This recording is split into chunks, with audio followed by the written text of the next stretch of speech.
Howdy music lovers, Tom from Blakgraz here. That was actually part of my new song that is not finished being recorded yet, called I Just Want to Be. Now I'm playing that on Betty. I don't know if I've mentioned that I named all of my guitars just because that I don't feel lonely on stage. Until I'm rich and famous and can afford a band to travel around the country with me full time, I use backing tracks, and that gives me some freedom in terms of what the music sounds like and what I want to do, but it also limits me on arrangement, because once it's set in the recording, that's all you can do. That's what it does. The band stays the same. You know, I always joke with folks too, it shows the band never makes a mistake, so I really have to be on top of my game. And the Betty actually lately has not only been the guitar that I use to practice on a lot, but it's also been the guitar that I've been doing a lot of recording with lately. In fact, this newest song that I have coming out, called All the Way, was written on her. I played it in another video.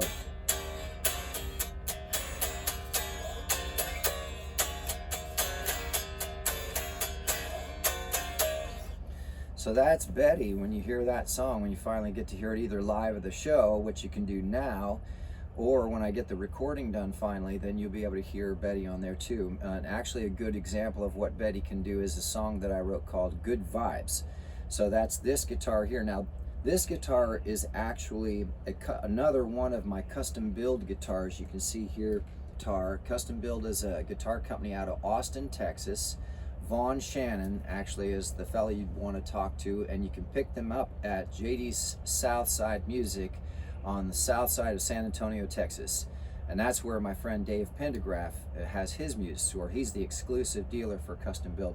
They actually sponsored me when I went on the road. He gave me 4 guitars. He didn't actually give them to me, I just refused to give them back. So thank you, Vaughn.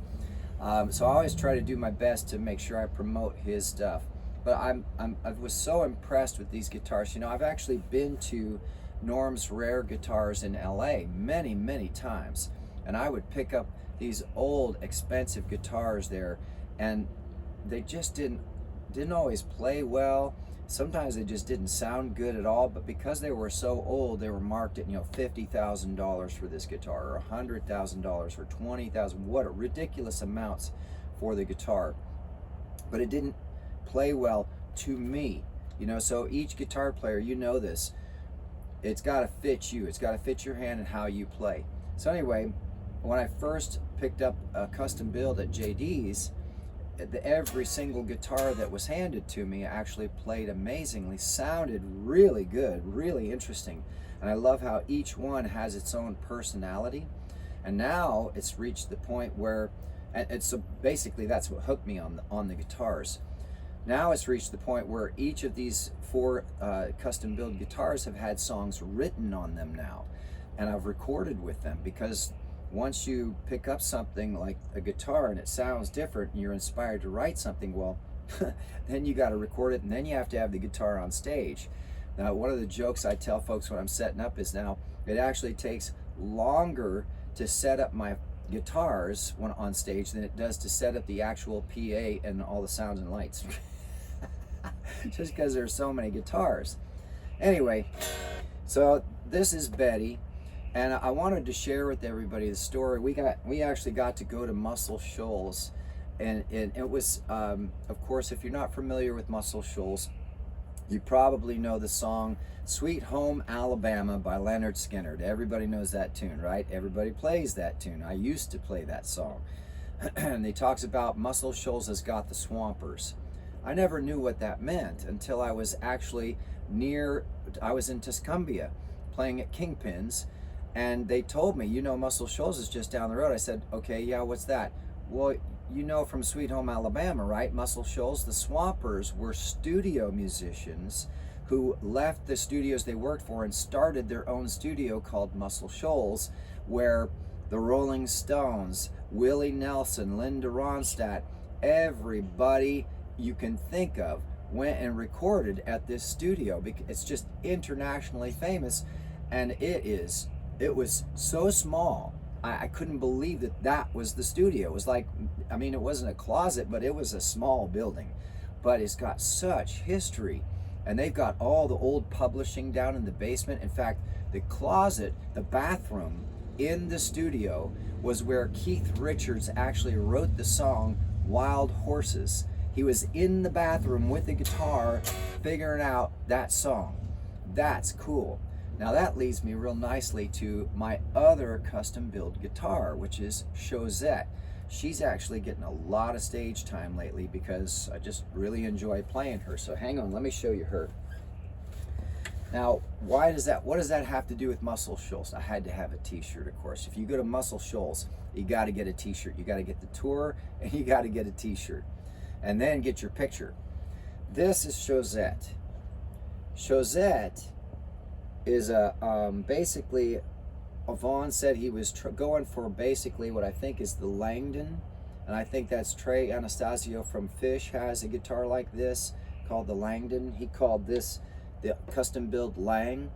You can see it's got the interesting head like a Parker, and you can see that it's actually kind of a thicker neck, so it's more like a Les Paul feel. It's got semi-hollow and it's got solid wood all the way down through the middle of it, so it's really good with distorted tones as well as clean tones. Now, the really interesting thing is these are two double humbuckers, but they're tapped. So you've got single coil or double, single or double on both of these, plus a three-way switch. So you've literally got 7 different tones that you can work with, the tone knob and a volume knob. Now, you know I'm a big fan of custom build, obviously. So that is kind of a sales pitch, but really it's just, I'm so impressed with this guitar and what it can do and the way it feels. But the really cool part was that when we were at Muscle Shoals, they let me bring this guitar in because I just wanted to show them. I thought that the guys there would appreciate a really unique instrument like this. And they did, they got a kick out of it. They let me put this guitar on the piano that Freebird, the song, was recorded on. We got a picture of it too. So this guitar has touched the altar, the Leonard Skinner altar from Muscle Shoals. And maybe that's why it's feeling so good lately. I never thought of that before. It could be just the good vibes from that piano came into this guitar and it started to take over. Sort of like Excalibur, right? So this guitar, Chosette, has become very, very dear to me. They're all really, really dear to me. I'm very close to them and I love them all. But she's been getting a lot of stage time. I've been starting the show with her and then doing the middle of the show with her and then ending and switching over to Betty. Betty is actually, I use her for my D-sharp songs, and Chosette is tuned to standard.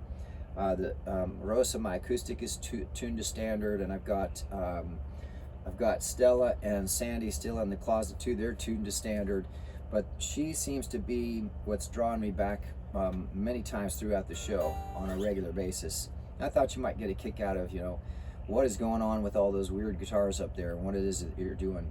So that kind of gives you some insight, but it's that Muscle Shoals, man. If you get a chance, make sure you go to Muscle Shoals, Alabama, and visit Muscle Shoals Studio. Get the tour and make sure get yourself a t-shirt. You're gonna want the t-shirt because later, and get pictures, because there's nothing like hearing that song on the radio, Sweet Home Alabama, and they sing that line, Muscle Shoals has got the Swampers, and they've been known to pick a song or two. They told us a story about when Willie Nelson was there recording with the Swampers. Now remember, the Swampers are studio cats, right? Willie Nelson is Willie Nelson. They said that they started recording a song, and Willie Nelson is used to playing rubato, and what that means is that whatever he feels, if he speeds up a little bit, then the band is supposed to follow him. If he slows down, well, they're supposed to follow him. He's Willie Nelson. You do what Willie Nelson wants you to do. Well, the Swampers, who had already recorded with all these other famous artists around the world, had their own way of doing things. So he started recording with them on a song, and Willie got off because he's not right like a metronome, right? He's not always in time. He slows down, speeds up.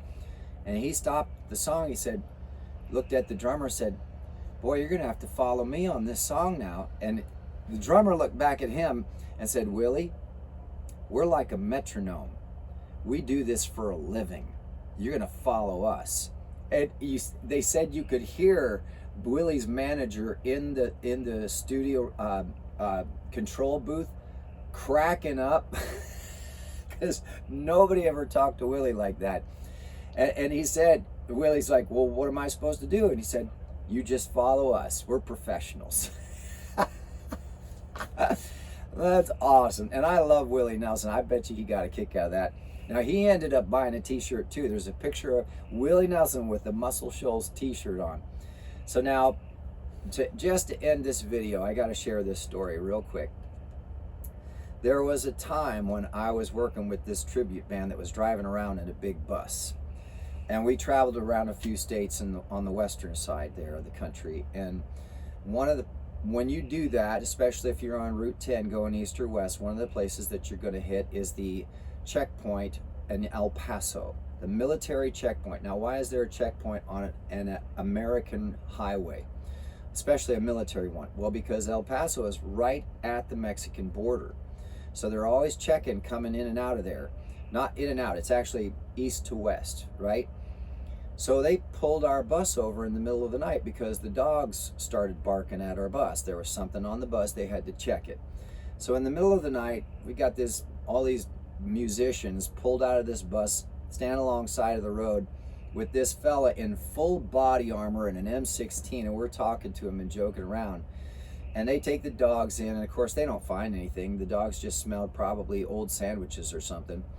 But we're standing there joking with this military fella, and it dawned on one of the band members. He said, you know, what do you do when Willie Nelson drives through here? And this guy's face, it was hilarious. He just went, oh God, we just wave him through anymore. We don't even stop him anymore. Willie Nelson, when he comes through El Paso, they see his bus coming, they're just let him go through, because the dogs start barking all the time. And it's not because of what you think. It's not because of the weed, which we know Willie is a big fan of. It's because he burns biodiesel in his buses. And so his exhaust smells like French fries, and the dogs go nuts. So they stopped searching Willie Nelson's tour buses because they just know they're going to get triggered every time he goes through. That was the funniest thing. So anyway, there you go. You have a little bit of a Blakgraz story from Muscle Shoals and my experience with this band in El Paso. Thanks to all the El Paso military keeping us safe and everybody working so hard to keep us safe. And it's a true story. So it's got to be somebody at the El Paso checkpoint who knows what I'm talking about. And of course, now you get a little more insight on all of these beautiful custom build guitars and why I'm such a huge fan of them. So I hope that was fun for everybody. If you haven't already, please make sure you subscribe to the channel. You know that helps, and like this video. And also, if you like this video, make sure you check out a couple of these other videos. We're really excited about the way things are starting to take off and all the different numbers and everything. And thank you to everybody for just hanging out and checking out what Blakgraz is about. All right, music lovers, I'm Tom from Blakgraz. We'll see you next time.